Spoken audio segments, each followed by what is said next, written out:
Hello and welcome to my channel Linkblend Gaming.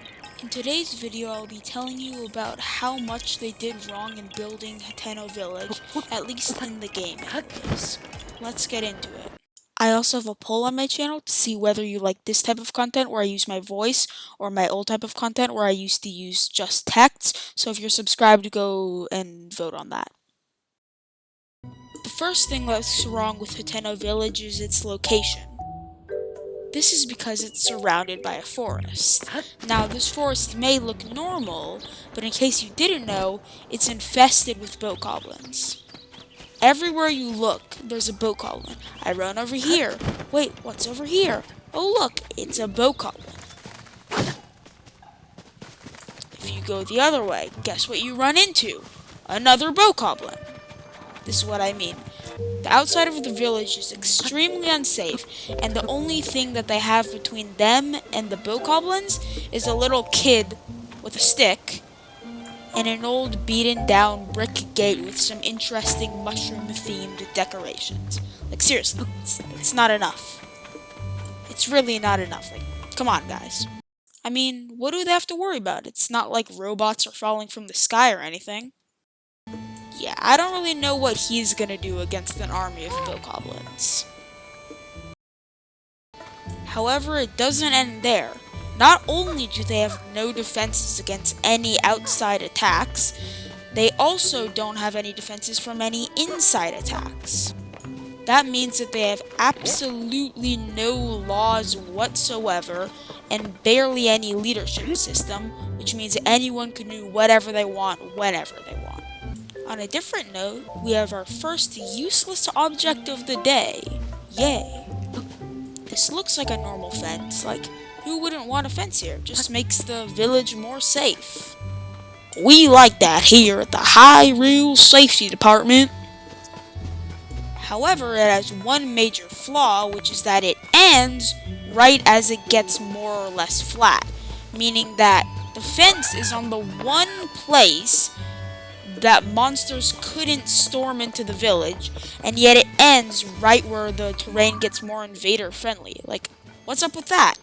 And I get that, like, maybe someone could fall, but nobody ever comes this way. This fence is just useless. But wait, look over here.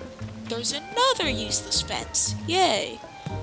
This fence would be good to stop monsters from running right in, except it ends maybe 2 feet from where, if it had gone a little bit further, it would have stopped all monsters from coming in, and yet it goes 10 feet in a useless direction and people can steal your eggs or something. I don't know. I'm not a farmer, okay? I don't know these things.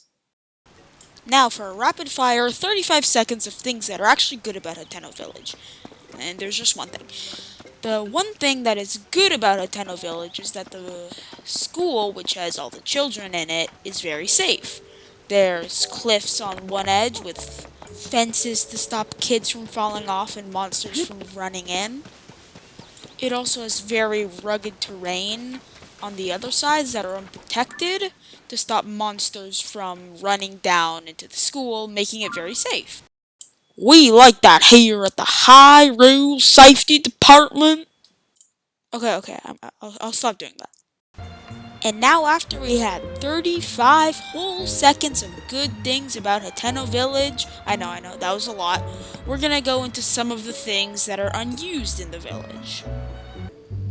The first thing on our list that's completely ignored in Hateno Village is the apple trees. I know, yeah, who doesn't want apples? They're so good. They just ignore them. I don't know why.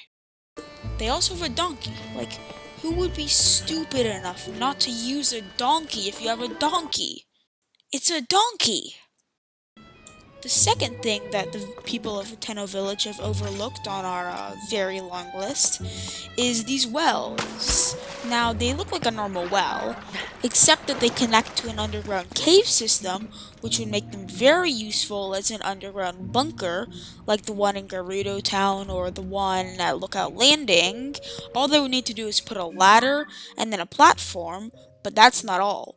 The cave system also connects it to 3 other wells, which would make it an even better underground shelter because they could escape to the other ones if they needed. However, the whole village just decides to completely overlook this, and I think most of them have no idea that the wells even exist. On the other hand, these windmills are completely useless. There's just nothing. They do nothing. At first glance, all you see is dusty old sandbags wasting all this space. However, the windmill also does nothing. The actual windmill part of it doesn't lead to anything. It just sits there spinning all day doing absolutely nothing. And then when you ascend up here, you go straight through to the top. This means that that whole section there is completely filled in. But with what? Stone, that's what. It's completely filled in with stone. That would waste so much time and energy to fill that in with stone after already wasting all that time building a completely useless windmill. Like, why would they ever do this? What's the point? You don't just fill your basement with stone, you don't fill your attic with stone. Why do they do this? What's the point? There's also this other one that's completely the same. The top's just completely filled in with stone, and the windmill still doesn't do anything. Like, come on, like, why do they do this? It's pointless. Why? Now this, not a windmill, but still looks like a windmill, this is a lot more useful because it stores all of Hateno Village's food. However, this creates another problem in that this is all the food that they have. Like, they have no other food. The whole village has to sustain themselves off of, like, 15 pumpkins and a crate of carrots. That's not gonna last. They won't be able to sustain themselves with just that. It's not enough. But I mean, at least, like, this one's not filled in with stone. That makes it a little better, I guess. All it really is a waste of space up here. But I mean, I guess it kind of gets a pass since this is part of a side quest. But this is still a huge problem for the village. Now it's time to talk about the shop. This shop may be very good for the player because it has a lot of items that you can't obtain otherwise, or at least not very easily. However, for the people that live here, not so much.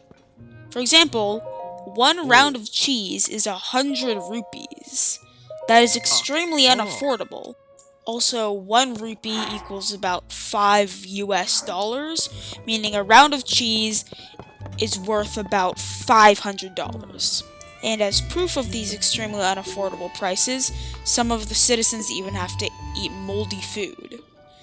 This might make many people resort to stealing and thievery, and even attacking the other members of the village, and turning this peaceful town into a home for all manner of outlaws.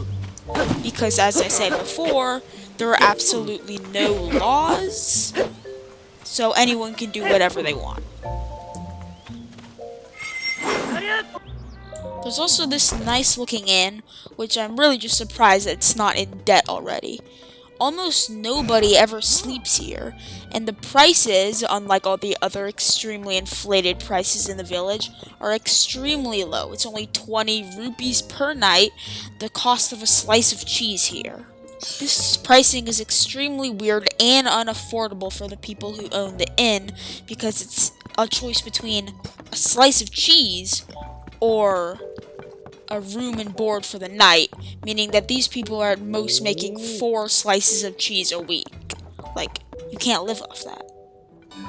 Also, back on our first topic about monsters, there's a huge number of monster camps just outside the village, including this huge monster-made fortress, as well as many other small monster camps dotting the area around it. Also, who remembers this place back in Breath of the Wild? In Breath of the Wild, in case you didn't know, there's a huge number of monsters here, all over the place. But now, in Tears of the Kingdom, they're all gone. What does this mean? What I think that this means is that the monsters that were here, because monsters aren't known to travel very long distances, the monsters that were here are now in the area around Hateno village in the caves and new monster camps, meaning that they are waiting until the village is at its weakest point to launch a massive attack against the village and to completely destroy them.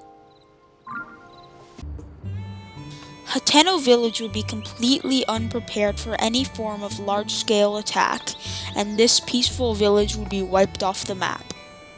Like I said earlier, I have a poll on my channel for my subscribers to see if you like this type of content using my voice or my old type of content where I would just use text. So if you're subscribed, go over there and vote on that. And if you're not subscribed, please go do that now if you enjoyed. I'm trying to hit 1,000 subscribers and it would really help me out.